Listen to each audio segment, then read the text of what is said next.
नमस्कार दोस्तों, बहुत दिनों के बाद आज वीडियो बना रहा हूँ। कुछ ऐसे कारण हो जाते हैं, अपरिहार्य देर हो जाती है। फिर जब भी मैं बात करता हूँ या वीडियो बनाता हूँ तो केवल नाम मात्र के लिए नहीं बनाता, उसके लिए काफ़ी दिमागी श्रम और मेहनत की आवश्यकता होती है। केवल बात कर कर ही छुट्टी नहीं हो जाती।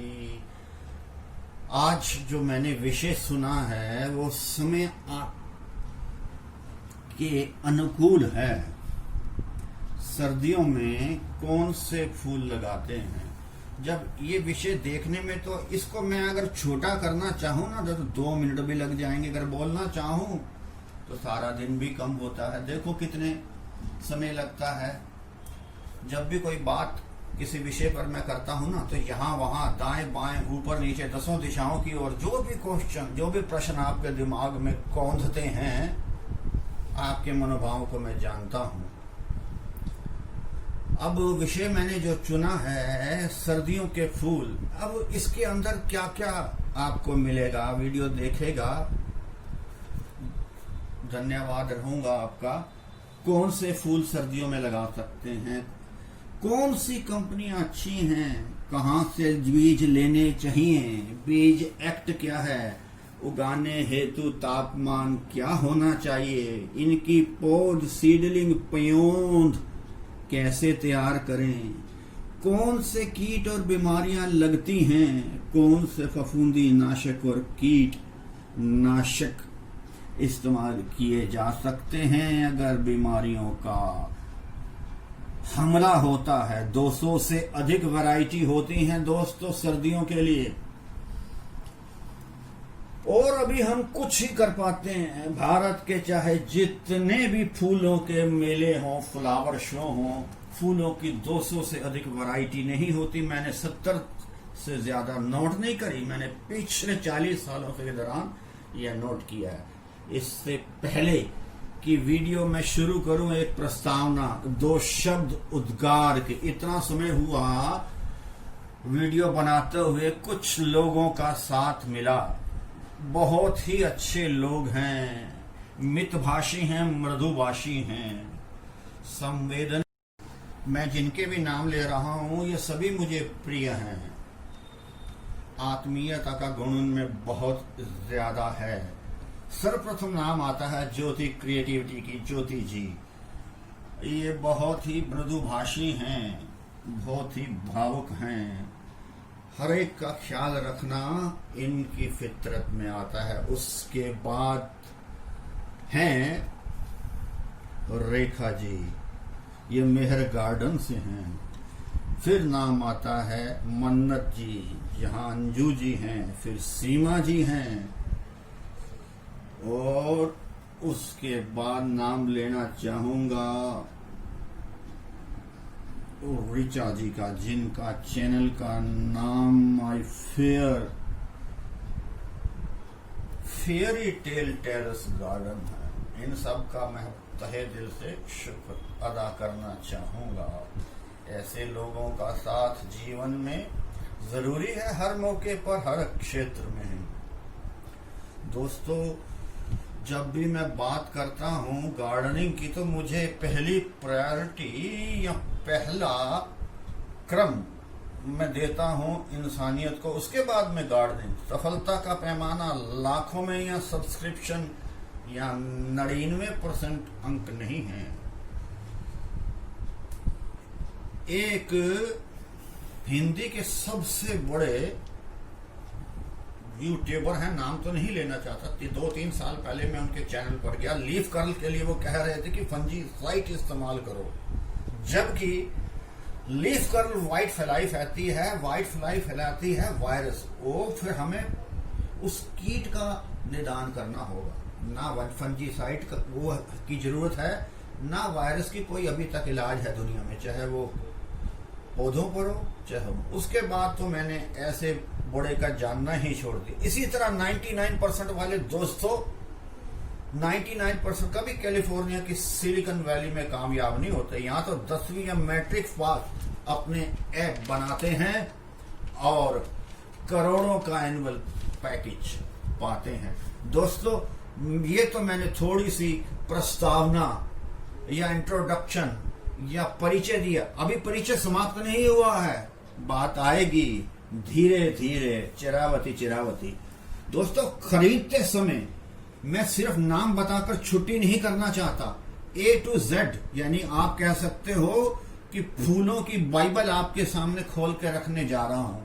आप चाहे ऑनलाइन लें या ऑफलाइन लें, ऑनलाइन कभी भी जाएं तो लालच में ना आए।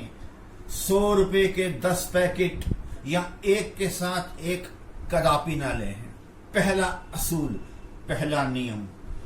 यहां तो दोस्तों 100 रुपए का एक दाना आता है राई का, जो आप प्रदर्शनियां देखते हैं ना राष्ट्रपति भवन या सरकारी या प्राइवेट के कारपोरेट जगत की, उनका जो बीज का दाना एक है ना, वो 20 रुपए से लेकर 100 रुपए का आता। जी हाँ, अगर आपने हॉलैंड के ल्यूपिन लगाने हैं ना भारत में, सर्दी के फूल या एम्स्टर्डम के, तो उस 20 रुपए का एक दाना आता है। या 20 रुपए के तो कम से कम 10 थैली बना के छोटी छोटी दे देते हैं बिना नाम की।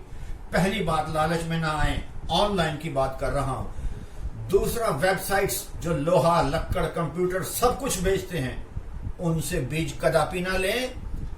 बीज लेने हैं तो बीज वालों से लें। अब ऑफलाइन, जिसे आप दुकानदार कहते हो, विक्रेता कहते हो, बीज भंडार कहते हो, बीज बिक्री केंद्र कहते हो, यहां भी अगर वो आपको कोई लालच दे, उस लालच में मत पड़े। सुने सबकी, करे मन की। यहां भी वो 100 रुपए के आपको 10 पैकेट देगा, यहां एक के साथ एक फ्री। पहली बात। दूसरी बात, आपको कुछ कंपनियां याद होनी चाहिए, वो फूलों की हो, बिजली या फिर वेजिटेबल यानी कि सब्जियों की हो। मेरी बात आप समझ रहे हैं ना मैं क्या कहना चाहूं। आप अपनी कंपनियों के नाम खुद से बताएं। अभी मैं आपको यही बता देता हूं, फिर मैं भूल ना जाऊं कि कौन सी कंपनियां बीज में बहुत। इंडो अमेरिकन कंपनी बहुत अच्छी है, स्काटा कंपनी बहुत अच्छी है, क्राफ्ट कंपनी बहुत अच्छी है, पोचा कंपनी बहुत अच्छी है। जापानीज की मैंने टोकाई और स्काटा बताई है। बाहर की कंपनियां भी हैं, डच, थाई की भी हैं, इंग्लिश भी हैं, और कुछ भारत की कंपनियां भी हैं, जिनमें से नामधारी सबसे सर्वोत्तम भारत की बीज बनाने वाली, शायद मैंने इंडो अमेरिकन का नाम नहीं लिया, वो भी अच्छी हैं। तो 10 से लेके 20 कंपनियां बहुत ही अच्छी हैं, जिनका जो प्रस्फुटित यानी कि अंकुरण क्षमता है वो 80% तक होती है। बाहर वाले जो 10 रुपए का 2 या 3 या 5 पैकेट, 2 रुपए का एक, वो तो सब मिट्टी है। दोस्तों, सर्दियों के बीज आपके सामने पेश है एक वानगी, लीजिएगा, जरा ध्यान से देखिए और सुनिएगा। पहले नंबर पर मैं आपको बता रहा हूं, ये मेरा मतलब कदापि नहीं है कि पहले नंबर पर ये कि कोई इसको मैं नंबर देने जा रहा हूं। मैं गिनती के क्षेत्र में जो अल्फाबेटिकली पहला, ये निमिषी आप लगा सकते हैं, बहुत सुंदर चीज है, बहुत सुंदर है। उसके बाद में डेजी, बहुत ही सुंदर, इंग्लैंड का तो ये खास तौर पे लोकप्रिय फूल है। उसके बाद में स्टॉक्स आता है, सिंगल भी है और डबल भी है। उसके बाद दोस्तों ये सालवी आता है, ऐसे लगना है कि जैसे कि आपके गार्डन में अग्निकांड हो रहा हो। उसके बाद में डॉगी फूल, एंटी राइमन आता है। ये पॉपी बहुत ही जबरदस्त फूल है, बड़ा सुंदर लगता है ये पॉपी। ये सर्दियों के फूल में भी अग्रणी स्थान रखता है। उसके बाद नेस्ट्रेशियम, ये भी मेरा मनपसंद फूल है। ये बाड़ या हेज या लटकता बहुत ज्यादा है, इसको टोकरी में भी लगाया जा सकता है। ये लुपिन की वैरायटी है, ये भी लगा सकते हैं। इसके बाद में आता है लार्कस्पर, उसके बाद फ्लॉक्स। इसके जो पेटल्स हैं या पत्तियां हैं, कछू कछू, कुछ कुछ सदाबहार से मिलते हैं। स्वीट पी यानी कि मीठा मटर मजाक कर रहा हूं, बड़ा सुंदर फूल है। अरे ये तो मेरे बहुत ही ऊंची इनको नंबर प्राप्त हैं, अग्रता मेरी दृष्टि से ये है सिनेनारिया। ये टोकरी में बेहतरीन फूलों का आभास देता है। फूल मेले में इससे छटा देखते ही बनती है। उसके बाद दोस्तों आता है वर्बीना। ये भी बेहतरीन फूल सर्दियों का है। ये दोनों देखने में बहुत ही सुंदर है। उसके बाद दोस्तों आता है पेंजी। मेरी दृष्टि में अगर आप कहें कि कौन सा फूल सबसे ऊपर आता है, वो आता है पेंजी। हालांकि लोग इसको दूसरे नाम से भी कह सकते हैं। लोग कहीं कहते हैं कि हम पेटूनिया के बिना नहीं जिंदा रह सकते, हम कहते हैं पेंजी के बिना नहीं जिंदा रह सकते। इसमें देखिए ये कितना बड़ा है पेंजी का फूल, ये देख रहे हैं ना। अगर आपको छोटा फूल चाहिए, छोटे छोटे सदाबहार की तरह, तो 10 रुपए का पैकेट भी आ जाएगा। मैंने अभी हॉर्टिकल्चर और फ्लोरिकल्चर के साइंटिस्ट से बात किया और मैंने कहा कि आप पूसा के अंदर जो प्रदर्शनी लगती है, कौन सी कंपनी का फूल बनाते हैं। बड़ी हैरत से उन्होंने कहा कि ये फूल भारत में नहीं बनते। अगर आप पेंजी के फूल यानी कि तितली कह लो फूल या मंकी, वो कहते हैं 5 इंच का अगर आपने फूल प्राप्त करना है तो विदेशी हम फूल लेते हैं। इधर ये देखिए, ये भी ऐसे ही फूल है, 5 इंच का बड़ा हुआ। छोटे फूल तो 10 रुपए का पैकेट, 5 रुपए का पैकेट, जहां जैसा लगे वैसा लगा सकते हैं। मेरी दृष्टि में ये नंबर 1 फूल है सर्दियों का। मैंने उसके बाद में अगर नंबर की बात करें तो मैंने कैलेंडुला, ये बहुत ही बेहतरीन फूल है। सिंगल भी आता है, डबल भी आता है। इसमें ओपन वाली वैरायटी भी आती है पोलिनेटेड, और उसके बाद ड्वार्फ भी आते। तीसरे नंबर पर ये देखिए, ये मैंने चूंकि नामधारी का बताया, भारत का सर्वोत्तम बीज ये है। इसके अंदर आप पूसा की 2 वैरायटी याद रख लीजिए, एक है पूसा बसंती और एक है पूसा नारंगी।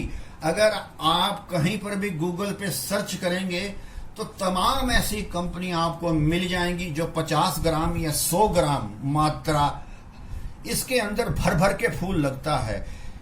कम से कम एक पौधा पूसा नारंगी या पूसा बसंती का अगर आपने लगा लिया और वो 2.5 फुट का हो गया, उसमें कम से कम 200 फूल आता है दोस्तों। इसमें पिंचिंग का बड़ा महत्व स्थान है। अब दोस्तों मुझे इतनी देर बात करते हुए हो गई है, मैंने कम से कम 10 विषयों पर आपको बात करी है। चूंकि बात बीजों की हो रही है, फिर ना भूल जाऊं, एक बार और इसमें मैं डालना चाहता हूं। सर्दियों के फूल हो, गर्मियों के फूल हो दोस्तों, 3 तरह के होते हैं। एक ओपन वैरायटी सबसे सस्ते, जो कि पर परागण तितलियों और अन्य जो हमारी जैविक श्रृंखला है उसके आधार पर यहां से वहां अपने बीजाणु फैलाकर पर परागित करते हैं। पहला नंबर याद रखिए ओपन वैरायटी के। दूसरे नंबर पर ड्वार्फ छोटे फूल। इनका नुकसान यह है दोबारा यह इसका उत्पादन नहीं हो पाएगा। अगर आपने ड्वार्फ वैरायटी की पौध से गेंदा तैयार किया और अगले साल फूल रख लिए तो छोटे फूल आएंगे। 2 नंबर 3 किस प्रकार के फूल होते हैं, ये है इंटरनेशनल स्टैंडर्ड। अब आप कहोगे जिससे हम फूल तो यही होते हैं, विदेशी कंपनी इनका निर्माण करती हैं। सबसे आगे नीदरलैंड, डच या हॉलैंड की कंपनियां बीज बनाने में दुनिया में सबसे आगे हैं। उनके फूलों के मेले, उनके फूलों के बीज दुकानें भरी पड़ी हैं। यहां तक कि उनकी जो नावें उनके झीलों में चलती है, वहां भी इसके पैकेट मिल जाते हैं। आप रोटरडम जाएं या एम्स्टर्डम जाएं, उसकी राजधानी है, वहां आपको मिलते हैं। भारत में भी मिलते हैं, जो बीज बहुत अच्छे ऑनलाइन कंपनियां हैं या बहुत अच्छे बीज विक्रेता हैं। हॉलैंड, जापान, उसके बाद में थाईलैंड, ये बहुत ही फूलों के अच्छे निर्माता या मैन्युफैक्चरर हैं। हालांकि मैन्युफैक्चरर तो किसी वस्तु को कहते हैं, लेकिन बनाना वो उसी के अंतर्गत आता है।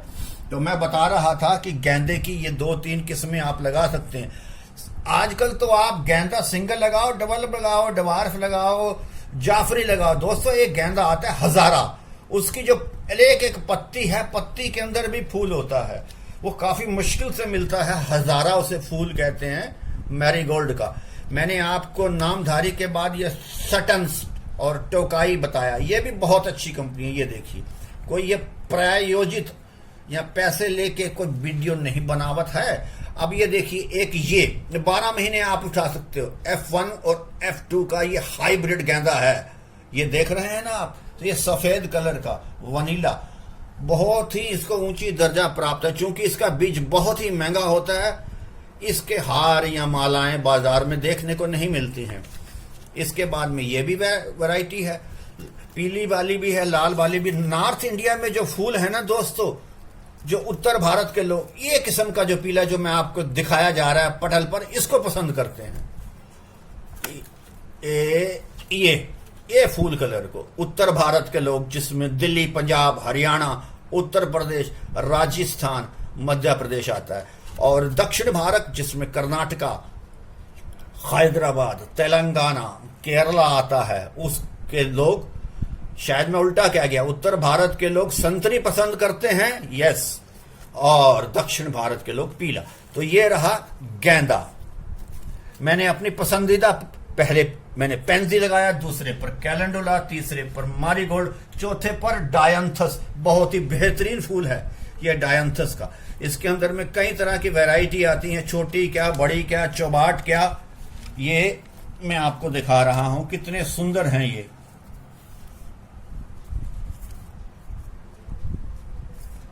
ये देखिए, ये सब गेंदा है, सॉरी डायंथस है।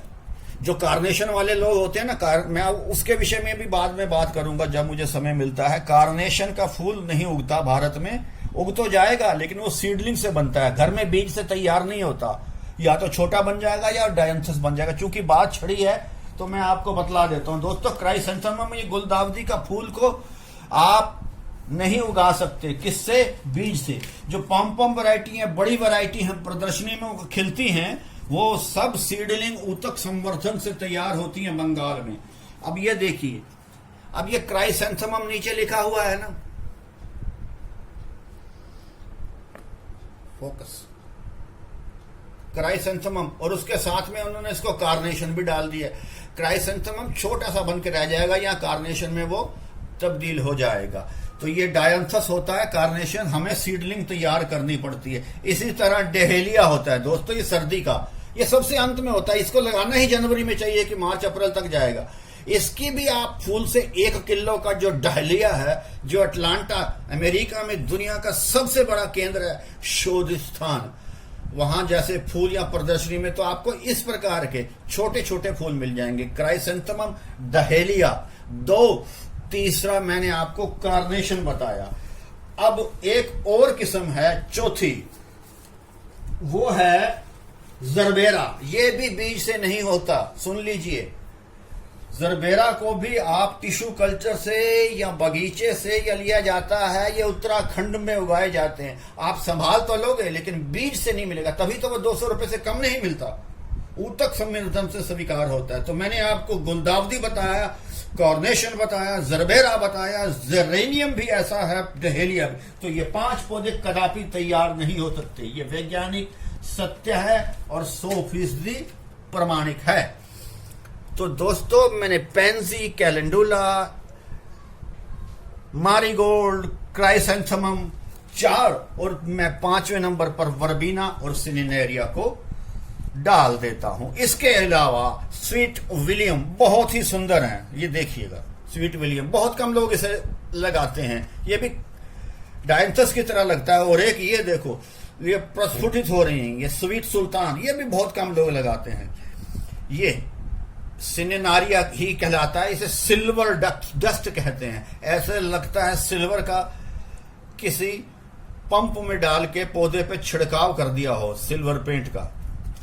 इसके बाद में कुछ एक ऐसी किस्में आती हैं जिनमें फाइटोलिका है, ये अपेक्षाकृत कम लोकप्रिय हैं। उसके बाद में एक सेज आता है दोस्तों, ओस्टिफ्रमम, ये भी आप लगा सकते हैं। मेस्बीब्रेथम लगा सकते हैं, जैसे मैंने बतलाया डिमोफोटिका, इसको हम अफ्रीकन डेजी के नाम से भी जानते हैं, ये लगाया जा सकता है।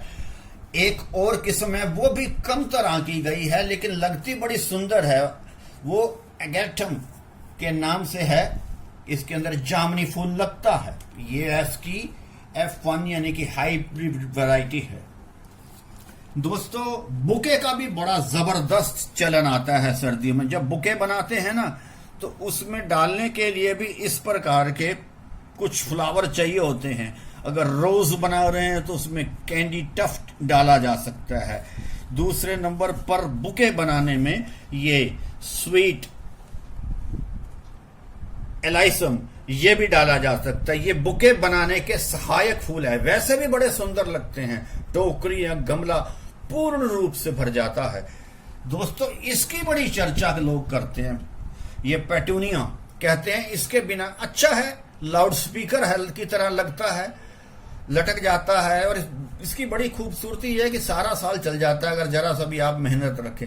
दोस्तों जब पेटूनियल होती है ना, इसकी बड़ी छोटी सी कीमत होती है, 10 रुपए से लेके 50 रुपए तक का जो पैकेट आता है ना। और मैंने तो फिर वही एक बड़े संस्थान से पूछा कि आपके पेटूनिया में इस तरह के जो रंग आते हैं, इसके अलावा जो मेरे पास नहीं है, वो नीले के अंदर में उनकी वेन्स ऐसे उभर कर आती हैं जैसे कि नीले के अंदर हल्की सी पीली धारी। तो उन्होंने बतलाया कि वो विदेशी ही कंपनियों के फूल हैं जो पेटूनिया होता है। तो फिर वही बात, 20 रुपए का एक राई का दाना या सरसों का दाना, उसके अंदर पेटूनिया निकलता है। जब भी आप किसी गमले में देखें, अपनी चिंता छोड़ दें कि बहुत ही अजीब किस्म का फूल, अजीब का मायना बहुत ही बड़ा चमकीला फूल हो, वो विदेशी फूल का पैकेट है। दोस्तों जानते हैं भारत में विदेशी फूल का पैकेट जो 10 रुपए का मिलता है, उतनी ही क्वांटिटी, उतनी ही संख्या का जो फूल है यानी कि 50 दाने, वो 10,000 का विदेशी फूल आता है, 10,000 का।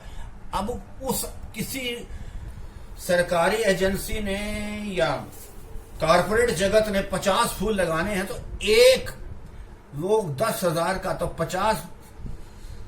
10-20 लाख के तो फूल आ जाते हैं जो कि 50 लगा और वही पुरस्कार जीतते हैं।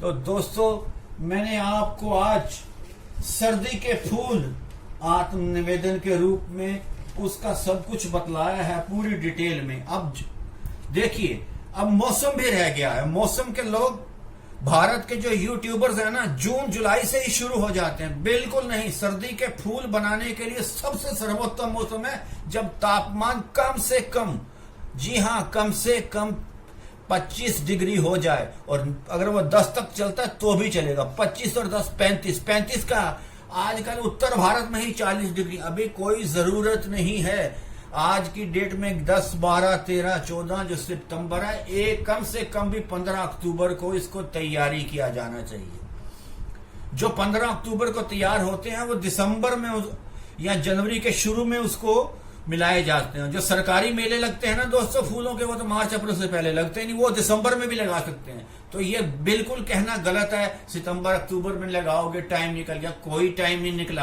आप अक्टूबर में लगाइए, सितंबर में कदापि नहीं।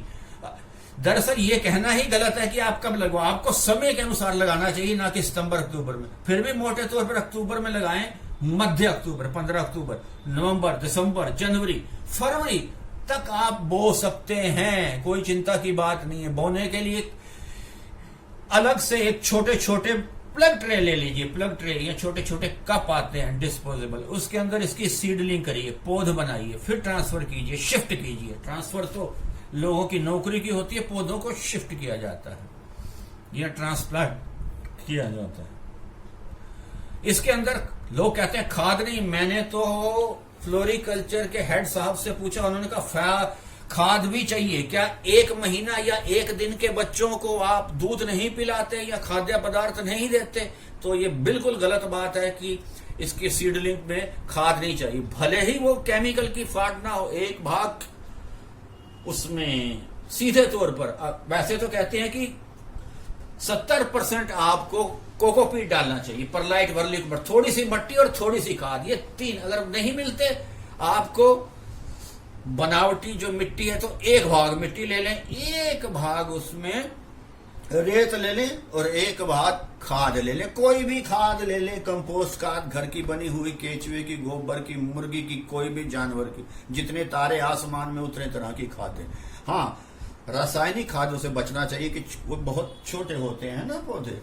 तो इस प्रकार से आप सर्दियों के फूल टेम्परेचर इसमें लगा सकते हैं और देखा कीजिए किसी में बीमारियां लगती हैं तो सबसे ज्यादा इतने तमाम तरह के फूलों में नहीं लगती, मैरीगोल्ड में लगती है। मैंने उसके ऊपर कई वीडियो बनाए हैं, आगे आने वाले समय में फिर बनाऊंगा। दोस्तों, मैंने अपनी ओर से सब कुछ उड़ेल दिया है सर्दियों के फूल के बारे में जानकारी देने में। उम्मीद है आप इसे पसंद करेंगे और कुछ समय निकाल कर वीडियो को पूरा देखेंगे, भले ही टुकड़ों में देखेंगे, 3-3 मिनट करके। आपके प्रेम हेतु बहुत धन्यवाद और नमस्कार।